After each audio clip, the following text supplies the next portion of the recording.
Sports కు సంబంధించి మీరు డైరెక్ట్ గా సర్టిఫికేట్ తెచ్చుకోవడం పోవటం అన్నారు. ఓకే, దానికి నిలబడ్డారా? ఎగ్జామ్స్ అవ్వగానే మళ్ళీ 2 క్యాన్సిల్ చేశారు. ఇంతకన్నా ఏం కావాలి? దొంగ దొరికాడుగా. ఓకే,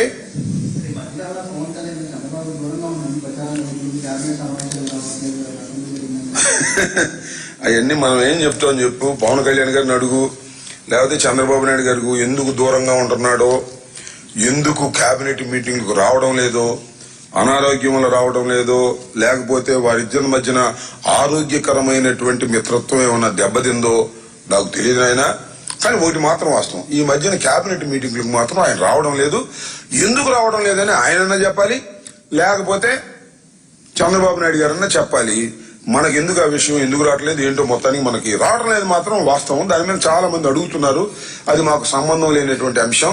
చాలా సార్లు కేబినెట్ మీటింగ్ కు రాకోకుండా తప్పుకుంటున్నారు, అనారోగ్య కారణాల వల్ల తప్పుకుంటున్నారని వాళ్ళు చెప్తున్నారు. బయట రూమర్స్ ఏమో వాళ్ళిద్దరికి మధ్యన ఆరోగ్యకరమైనటువంటి మిత్రత్వం దెబ్బతింటుందండి, అందువల్ల రావట్లేదని చెప్పుకున్నా. దీనిలో ఏది వాస్తవమో ఏది అవాస్తవమో మనకు తెలియదు. ఓకే.